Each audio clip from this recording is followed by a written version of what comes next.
अस्सलाम वालेकुम। Ninth class, I hope आप सब खैरियत से होंगे। Ninth class new book unit number 1 real numbers. आज हमने क्वेश्चन नंबर 2 करना है। कल हमने क्वेश्चन नंबर जो है 1 किया था, आप मेरे चैनल पर जाकर देख सकते हैं। क्वेश्चन नंबर 2 आज करना है। That is represent the following numbers on number line. Number line के ऊपर हमने डिफरेंट नंबर्स को ड्रा करना है। तो किस तरीके से करेंगे, मैंने एक नंबर लाइन ड्रा कर दी है और इसका डिस्टेंस आप देख सकते हैं कि मैंने तकरीबन 2 सेंटीमीटर के इक्वल एक यूनिट इसका लिया है।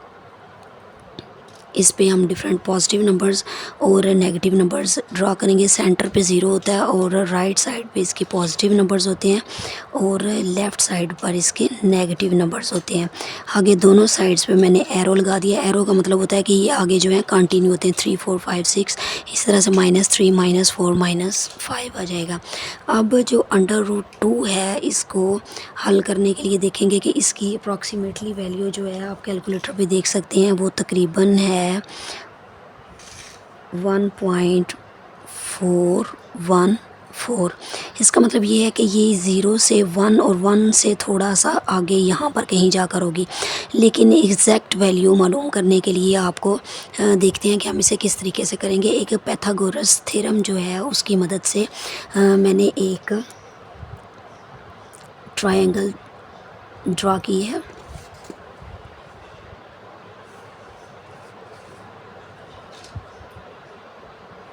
राइट एंगल ट्रायंगल ड्रा की है। राइट एंगल का मतलब है कि ये जो इसका एंगल है ये 90 डिग्री का है और इसकी बेस जो है मैंने उसको 1 लिया है और इसका जो परपेंडिकुलर है उसको भी मैंने 1 कंसीडर किया है। तो इसका जो हाइपोटेनस है वो क्या होगा। हाइपोटेनस जो है पैथागोरस थ्योरम की मदद से मालूम करेंगे। दैट इज़ उसका फार्मूला है hypotenuse square is equals to perpendicular square plus base square. अब परपेंडिकुलर है 1 का स्क्वायर प्लस बेस का स्क्वायर।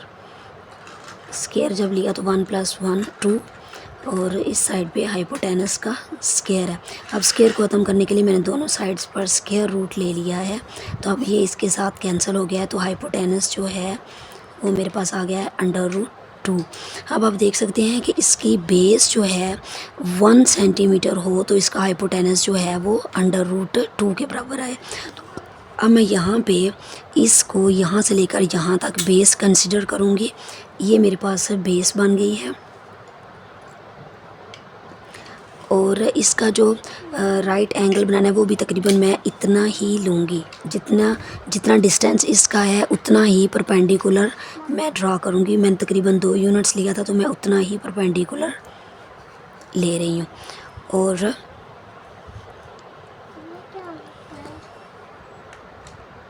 इस पॉइंट को मैंने इसके साथ मिला दिया। अब ये जो पॉइंट है ये मेरा ए था, ये बी और ये सी।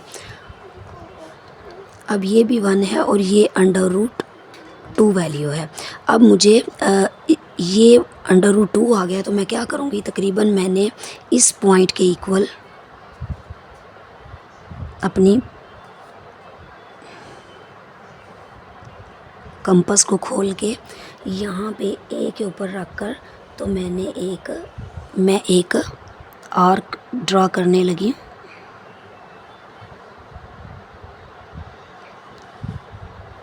अब जहाँ पे मैंने आर्क ड्रा की है तो मेरे पास ये जो पॉइंट आया है इसको मैंने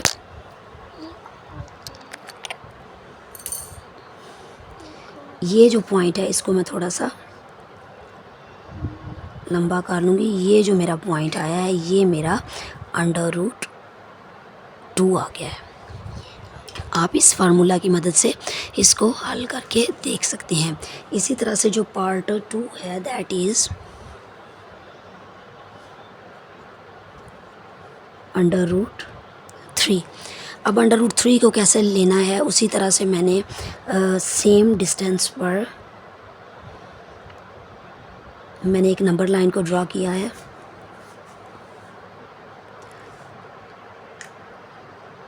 उसी तरह से मैं 2 यूनिट्स का गैप लेके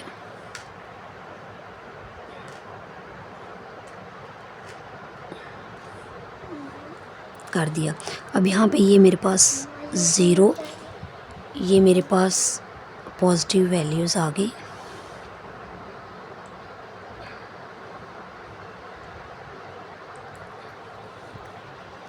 ये इस तरह से आ गई है। अब उसी तरह से अब यहाँ से लेके यहाँ तक आप पिछले क्वेश्चन में देख सकते हैं कि यहाँ पे जो यहाँ पे तकरीबन मेरे पास √2 आ गया था। तो मैं उसी तरह से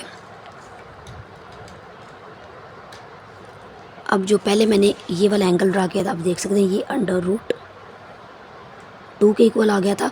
अब मैं इस √2 को अपनी बेस बना लेती हूँ। इसको मैंने बेस बना लिया। यहाँ पर मैंने इसको 0 लाइन पे 90 का एंगल ड्रा कर लिया।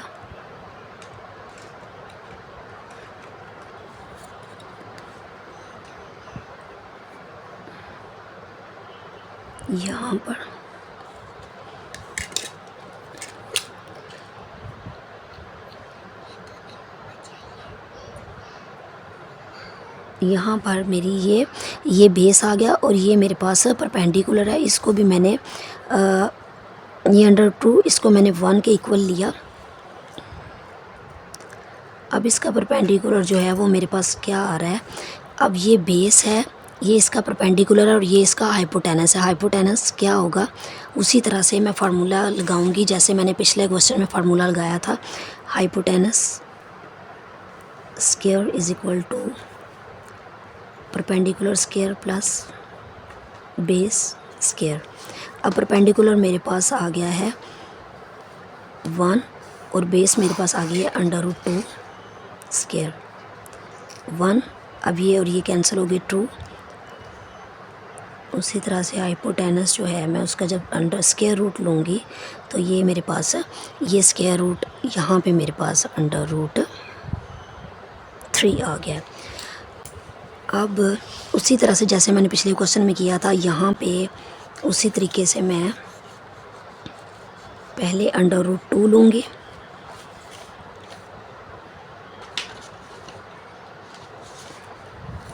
यहाँ तक तो मेरे पास √2 आ गया था।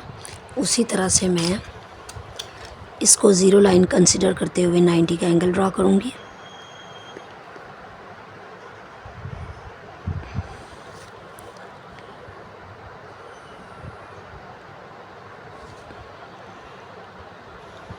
अब ये जो 90 की लाइन है ये भी मैंने सेम उतने ही डिस्टेंस पे लेनी है जितना मेरा बेस है।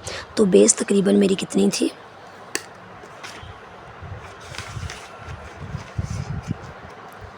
.29 ऑलमोस्ट।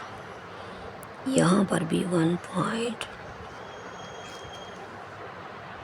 यहाँ पे 1.29 आ गया। अब मैं इस पॉइंट को इस 0 लाइन से मिला दूँगी। अब ये उसी तरह से ये मेरे पास 1 आ गया और ये मेरे पास √3 आ गया। तो ये उसी तरह से मैं कंपास को ओपन करूँगी। कंपास को मैंने इस पॉइंट तक ओपन किया, इस पॉइंट तक, और मैं एक आर्क ड्रा करके लेकर आऊँगी।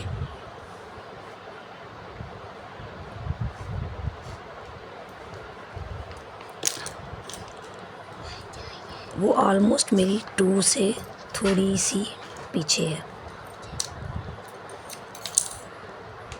उसको मैं थोड़ा सा, तो ये मेरा √3 आ गया। उसी तरह से नेक्स्ट जो मेरा पार्ट है दैट इज़ 4 होल 1/3। उसी तरीके से मैं नंबर लाइन को ड्रा कर रही हूँ। अब पहले जो 2 पार्ट्स थे वो थोड़े से लेंथी थे, ये वाले इतने जो हैं वो मुश्किल नहीं है। उसी तरह से मैंने 2 यूनिट्स का ऑलमोस्ट डिस्टेंस लेके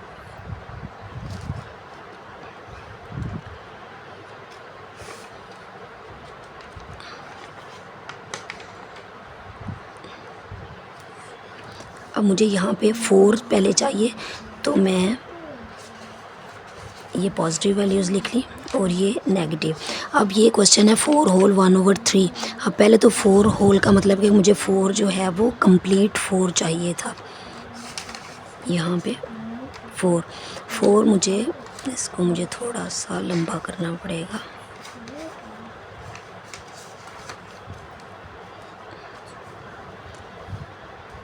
यहाँ पे 4, यहाँ पे 5। अब मुझे 4 यहाँ पे ये 4 कंप्लीट चाहिए और 1/3 का मतलब है कि 4 और 5 के दरमियान जो है कहीं पर ये नंबर लाई कर रहा है। तो 3 का मतलब है डिनोमिनेटर को देखेंगे तो हम इस 4 से 5 तक के पॉइंट को 3 हिस्सों में डिवाइड करेंगे। वो अप्रॉक्सीमेटली ही आपने डिवाइड करना है। यहाँ पे मैंने 2 नंबर्स लाइंस ड्रा कर दी। देखिए 1 यहाँ से लेके यहाँ तक 1, यहाँ से लेके यहाँ तक 2 और यहाँ से लेके यहाँ तक 3 पार्ट्स में। यहाँ पे अगर ये 2 है तो 3 है तो मैंने 2 यहाँ पे लाइंस लगा देनी है। अगर यहाँ पे 4 होता तो मैंने यहाँ पे 3 लाइंस लगा देनी थी। अब 1/3 का मतलब है कि ये पहली जो लाइन है 1/3 ये मेरा रिक्वायर्ड नंबर है। ये 4 होल 1/3 आ चुका है। नेक्स्ट जो पार्ट है दैट इज़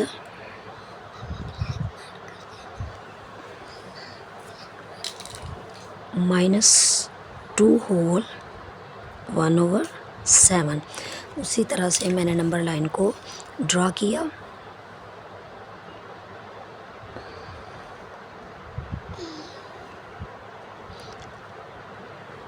ऑलमोस्ट एक यूनिट को मैंने 2 सेंटीमीटर के इक्वल रखा है तकरीबन।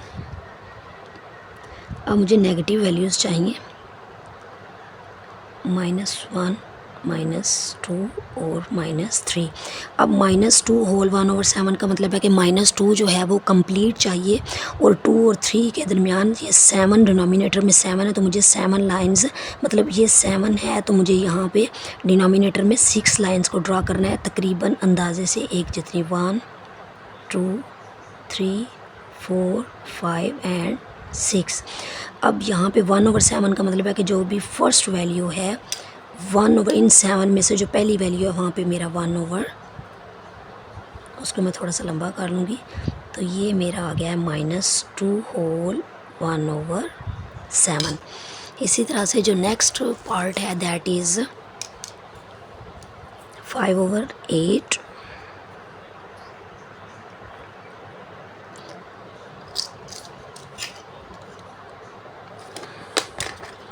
उसी तरीके से मैंने नंबर लाइन को ड्रा किया। आई थिंक ये नंबर लाइन जो है ये ड्रा करना कोई इतना खास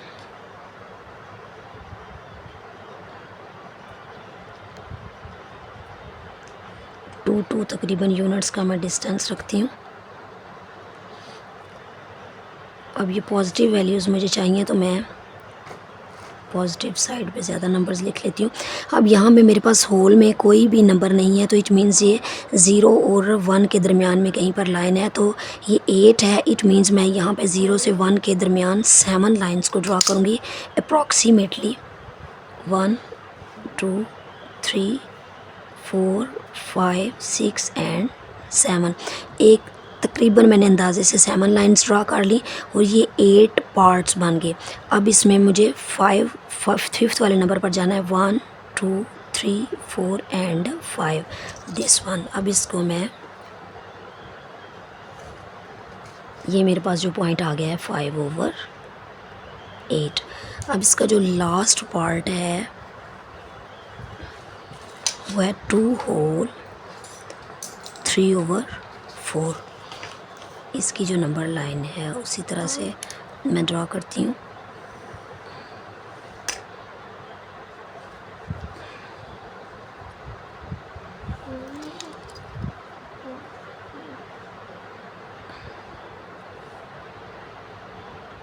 उसी तरह से 2 का डिस्टेंस लेते हुए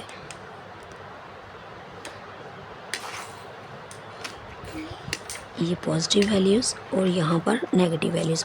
अब 2 होल का मतलब है कि 2 तो मुझे कंप्लीट चाहिए और 3/4 का मतलब है कि 2 और 3 के दरमियान मुझे ये 4 है। इट मीन्स मुझे 3 यहाँ पे डार्ट्स लगाने हैं अप्रॉक्सीमेटली, जो कि 3 हिस्सों में डिवाइड हो गया। और 3/4 का मतलब है कि मुझे तीसरी लाइन पर जाना है तो ये जो है मेरा 2/3/4 पार्ट आ चुका है। आई होप आपको आज की वीडियो अच्छी लगी हो और इस क्वेश्चन की आपको अच्छे से समझ आ गई है। नेक्स्ट वीडियो तक के लिए इजाज़त दें। चैनल को सब्सक्राइब करना मत भूलें। दुआ में याद रखें। Thank you. अल्लाह हाफिज़।